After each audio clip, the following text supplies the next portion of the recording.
which is celebrated from 1st of September to 7th of September, first week of September. हमारा जो nutrition week है ये हमारा 1982 में फैमिली हेल्थ वेलफेयर ने स्टार्ट किया था मनाना। तो इसके हर बार हमारे अलग अलग थीम्स होते हैं।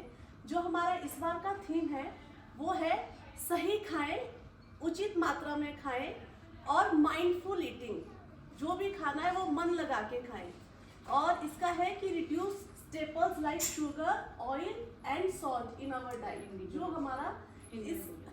हमारा इसका मेन उद्देश्य है कि हमने अपना जो हमारा रोज का खाना होता है उसमें तेल का कम उपयोग और नमक का और चीनी का हमने कम से कम जो हमारा दैनिक भोजन होता है कम से कम प्रयोग करना है, ताकि हमें जैसी बीमारियां होती हैं, बीपी है, शुगर है, ये हमें जो रूटीन जो डिजीज़ है ये हमें ना हो।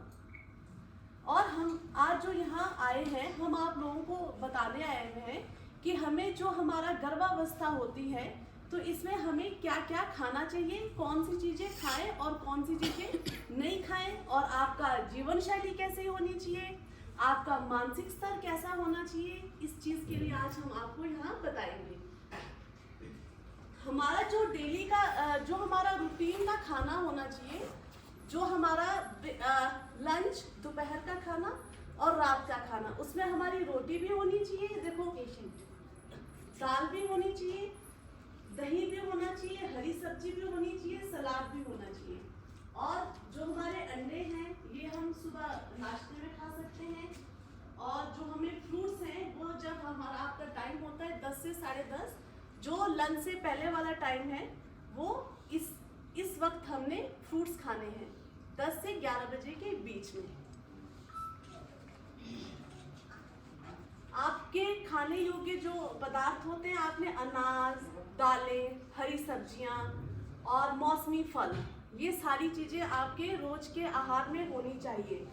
प्रोटीन, आपने देखा होगा, आप जैसे डॉक्टर के पास जाते हो, आपको डॉक्टर बोलते हैं कि प्रोटीन आपने अपनी डाइट में बढ़ाना है। तो उसके लिए हम क्या कर सकते हैं, जो दालें खाते हैं वो दालें जैसे हमारे चने हो गए, राजमा हो गए, इनमें हमारे प्रोटीन ज़्यादा होते हैं। पनीर हो गया, कच्चा पनीर हो गया। और जो लोग अंडा या मीट का प्रयोग करते हैं वो हम उनको एग या मीट भी खा सकते हैं अपनी डेली डाइट में। और हमें बच्चे की शारीरिक और मानसिक ग्रोथ के लिए आयरन की सबसे ज़्यादा ज़रूरत होती है। तो आयरन बॉडी में बढ़ाने के लिए हम क्या कर सकते हैं, हरी पत्तेदार सब्जियां, हम अपनी जो हमारा रोज का भोजन है उसमें हम हरी पत्तेदार सब्जियां जरूर इस्तेमाल करें। और हमें दूध और दूध से बने पदार्थ भी अपने दैनिक भोजन में प्रयोग में लाने हैं। और कुछ आपने देखा होगा, जब आप लोगों की प्रेगनेंसी होती है, शुरू के जो फर्स्ट 3 मंथ्स होते हैं, first month to 3rd month, कुछ लोग कंप्लेंट फील करते हैं कि हमें कब्जी हो रही है। होंगे कुछ आप में से ऐसे जिनको कब्जी होती है, फिर आप लोगों को हुई, किसी को फील कि हमारा पेट टाइट हो रहा है, हुआ? Raise your hand please.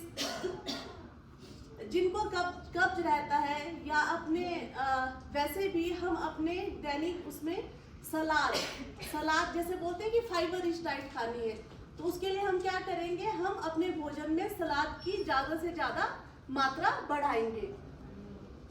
और हमारा है कि एक हम जैसे कई बोल देते हैं कि हाँ जी पपीता नहीं खाना है या अनानास नहीं खाना है, बोलते हैं ना ऐसे, या मीट नहीं खाना है, अंडा नहीं खाना है, बच्चा काला पैदा होगा। तो ये सारी ना हमारी मन की भ्रांतियां होती हैं, खाने से उसका कुछ रिलेशन नहीं है। आप कच्चा पपीता नहीं खाना है और अनानास ज़्यादा मात्रा में नहीं खाना है, बाकी आप हर चीज़ जो भी हमारी मौसमी सब्जियां हैं, फल हैं, वो आपने हर चीज़ खानी है। और अपनी जो जीवन शैली वो आप कैसे सुधार सकते हैं, एक नींद अच्छे से लेनी है और भारी सामान नहीं उठाना है, हल्की फुल्की एक्सरसाइज करनी है, और अपने जो कपड़े होने चाहिए वो आपके ढीले होने चाहिए, आरामदायक होने चाहिए। और अगर कोई भूल से भी कोई भी नशा करते हैं, हमारी सोसाइटी में शराब पीते हैं, स्मोकिंग करते हैं, तो प्लीज़ ये चीज़ें सारी, जब आप प्रेग्नेंट हो या बच्चे को दूध पिलाते हैं तो उस टाइम ये हमें बिल्कुल नहीं करना चाहिए। और ट्रैवलिंग से लेके भी कुछ यात्रा होता है कि हम सभी पूछते हैं अपने अपने डॉक्टर को कि हम यात्रा मतलब ट्रैवल कर सकते हैं कि नहीं कर सकते हैं। तो फर्स्ट 3 महीने में हमें यात्रा कोई भी बिल्कुल नहीं करनी चाहिए।